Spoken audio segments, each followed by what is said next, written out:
Assalamualaikum warahmatullahi wabarakatuh. Nama saya Muhammad Absyar Anda. Izinkan saya untuk menjelaskan paparan saya untuk prasidang saya dengan judul Perancangan Kembali SMKN Wonosari dengan Pendekatan Ekologi.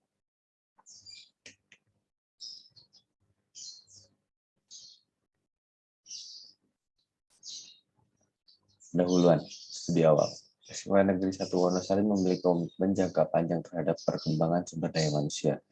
Adapun pandangan dan cita-cita SMK Negeri Wonosari dinyatakan dalam visi terwujudnya insan yang cerdas, berakhlak, berprestasi, mandiri, berbudaya, dan profesional. Dengan adanya visi tersebut, diharapkan kegiatan belajar mengajar yang terjadi di SMK Wonosari dapat mencetak generasi berkarakter yang sesuai dengan yang ada di visi tersebut.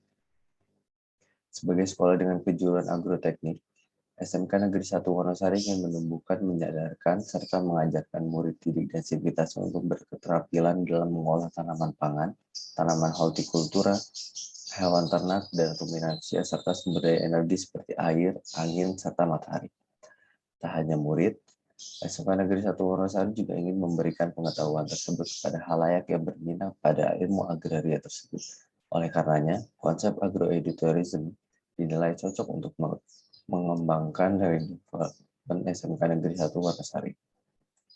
Konsep agroedutourism tersebut bertujuan untuk menyebarluaskan pengetahuan mengenai agraria dalam bentuk wisata edukatif dan ditujukan kepada kelompok belajar murid, mahasiswa, atau pengajar, maupun umum atau keluarga yang berminat pada pengetahuan agraria sekaligus menikmati keasrian dan keindahan alam. Berlokasi di daerah yang terbilang dataran tinggi dan berpentur membuat eduwisata di SMK Negeri 1 Wonosari tak hanya interaktif, namun juga rekreatif. Kondisi sekitar tapak SMK Negeri 1 Wonosari juga melatar belakangi pendekatan ekologi yang diambil, agar rancangan memiliki kesinambungan dengan ekosistem di sekitarnya. Tujuan dan kriteria desain perancangan ini yaitu menerapkan pendekatan ekologi pada perancangan SMK yang juga memiliki fasilitas wisata, edukasi, edutourism, serta mengintegrasi rancangan dengan landasan keislaman serta aspek lingkungan lewat pendekatan ekologi atau hablum minal alam. Kriteria dari desain perancangan adalah kawasan tapak, bangunan serta lahan dirancang dengan penekanan akan ketersinambungannya dengan alam sekitar. Juga penekanan pada aktif, interaktif, dan rekreatif pada wisata edukasi. Kawasan perancangan dibagi menjadi zona edukasi, privat, semi-privat, dan umum. Batasan objek desain perancangan kawasan SMK dibuat dengan menekankan ketersinambungan bangunan dan lahan dengan alam sekitarnya. Pada pengaplikasiannya akan diaplikasikan dalam skala kawasan, skala makro, dan dalam skala bangunan dan lahan. Penerapan dalam skala bangunan aspek ketersambungan dengan alam akan ditekankan pada pencahayaan dan pengawaan bangunan. Pendekatan rancangan. Sebenarnya arsitektur ekologis tersebut mengandung juga bagian-bagian dari arsitektur biologis, arsitektur kemanusiaan yang memperhatikan kesehatan penghuni, arsitektur alternatif, arsitektur matahari dengan memanfaatkan energi surya, arsitektur bionik, teknik sipil, dan kondisi memperhatikan bangunan alam serta pembangunan berkelanjutan. Arsitektur ekologis tidak menentukan apa yang seharusnya terjadi dalam arsitektur karena tak ada sifat khas yang mengikat sebagai standar atau ukur untuk melainkan arsitektur ekologis menghasilkan keselarasan antara manusia dan lingkungan dan alamnya. Berikut adalah objek penelitian yang ada di SMKN 1 Wonosari. Untuk tumbuhan ada sawi, kencur, kopi, selada, ketela daun Afrika, adas, jahe, rosella, dan bayam merah. Adapun dengan hewan ternak ada kambing, sapi perah, sapi pedaging, dan konsep dasar dari SMKN 1 Wonosari itu ya ada the nature of learning and agroedutourism concept. The nature of learning secara bahasa dapat berarti sifat atau dasar dari pembelajaran. Dasar dari sebuah pembelajaran adalah memahami objek yang kita pelajari sehingga setelahnya kita dapat mengolah dan memanfaatkan objek tersebut. Dalam agrotourism, pengunjung akan diajak berwisata sambil mempelajari karakteristik tanam yang ada di lahan kebun, serta belajar cara mengolah tanaman tersebut lewat demonstrasi yang ditampilkan maupun praktik langsung. Dengan pengalaman tersebut, pengunjung dapat dasar dari pengajaran atau the nature of learning dari arkeologi. Konsep ini dengan pendekatan yang diambil sangatlah berhubungan karena pendekatan ekologi memiliki keterikatan dan keterkaitan yang kuat dengan alam sekitar. Dengan pendekatan tersebut konsep dipilih, rancangan akan memiliki kesinambungan dengan alam sekitar. Konsep tapak. Pada zona edukasi saat pengunjung akan memasuki forest walk, terdapat geruk pura tanda masuk instalasi kayu bambu. Kotak berwarna hijau itu menunjukkan lokasi taman dan taman percobaan. Lalu yang berwarna hitam adalah lahan parkir pengajar umum. Pemberian signet pada akses masuk untuk SMK Negeri 1 Wonosari. Letak signet berada pada sisi timur tapak. Pemberian gapura juga untuk akses masuk tapak. Ini dibuat untuk memberikan kesan penyambutan kepada para wisatawan yang berkunjung. Konsep bentuk mengadaptasi perbukitan sekitar untuk menjadi atap atau yang menaungi bangunan. Di dalamnya juga dijadikan tempat untuk controller, baterai, dan inverter dari pembangkit sederhana matahari dan angin.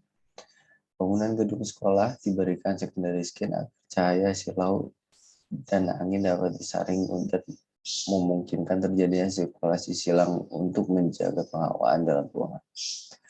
Rooster juga diberikan pada bangunan untuk menjaga kualitas udara dalam ruangan tetap segar. Bangunan dibuat terkesan dekat dengan alam. Oleh halnya, bangunan ditanami dengan tanaman rambat dari berbagai sudutnya. Sesuai dengan pendekatan ekologi, bangunan memang perlu dekat dengan alam, baik dari material yang diambil maupun estetika desain yang diambil. Penggunaan ruang guru di tata usaha dan organisasi kesiswaan memiliki void pada tengahnya, agar sinar matahari dapat langsung masuk pada sisi lain ruangan dan juga agar dapat terjadi sirkulasi silang udara. Sesuai dengan prinsip biologi yang menekankan agar bangunan bisa bernafas dengan mudah. Selain itu, bangunan bisa mungkin mengurangi penggunaan cahaya lampu pada siang hari. Maka dari itu, bangunan satu lantai ini diberikan void pada bagian tengah. Pemberian void pada tengah bangunan ditujukan agar ruang dalam bangunan dapat memberikan penghawaan yang nyaman dan juga beri akses matahari tambahan. Bukaan yang bisa ditujukan agar sinar mudah masuk ke dalam ruangan. Selain itu, bukaan lebar juga memberikan view keluar yang luas. Bangunan perpustakaan dan museum memiliki banyak bukaan agar cahaya dan juga keadaan udara selalu segar. Rooster timbul seolah seperti secondary skin.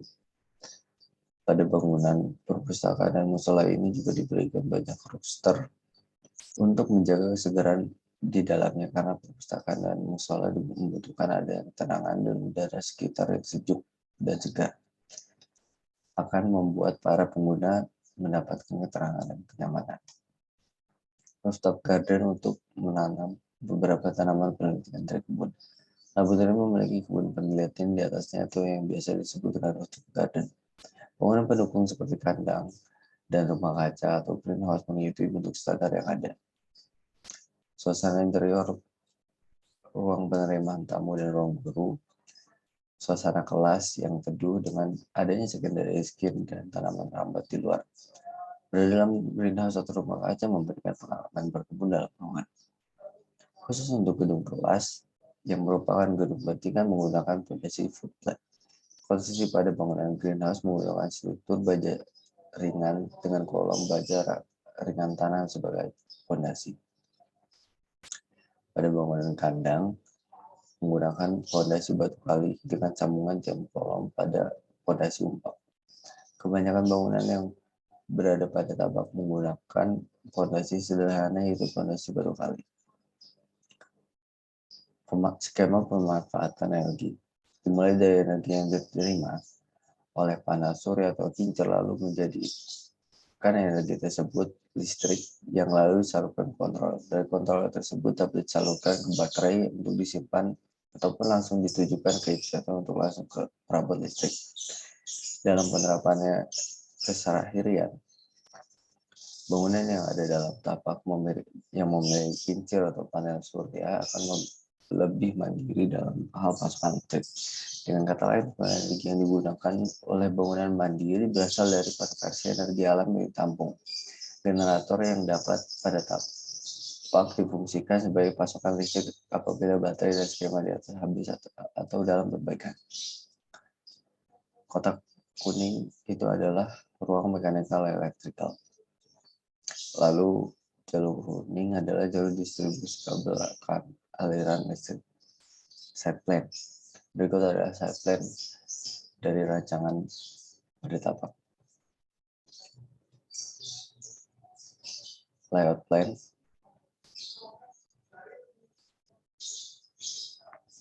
Denah. Berikut ada denah bangunan gedung sekolah atau bangunan kelas-kelas. Terdapat 8 kelas.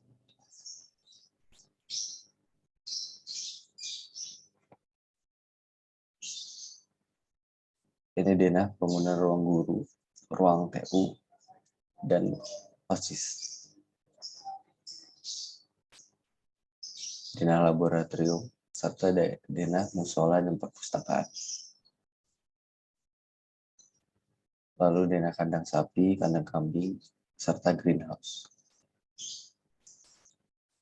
Tampak. Berikut adalah tampak kawasan yang ada pada tapak. Tampak kawasan dari selatan dan tampak kawasan dari utara. Tampak bangunan kelas, tampak depan dan tampak samping. Ruang guru TU dan OSIS, tampak depan dan tampak samping. Perpustakaan dan musola. Laboratorium, greenhouse, kandang sapi, dan kandang kambing. Potongan kawasan, potongan A, potongan B, bangunan kelas, potongan A, potongan B, ruang guru atau TU, dan OSIS. Perpustakaan dan musola, laboratorium, serta greenhouse, kandang kambing, lalu dan kandang sapi. Terima kasih atas perhatiannya.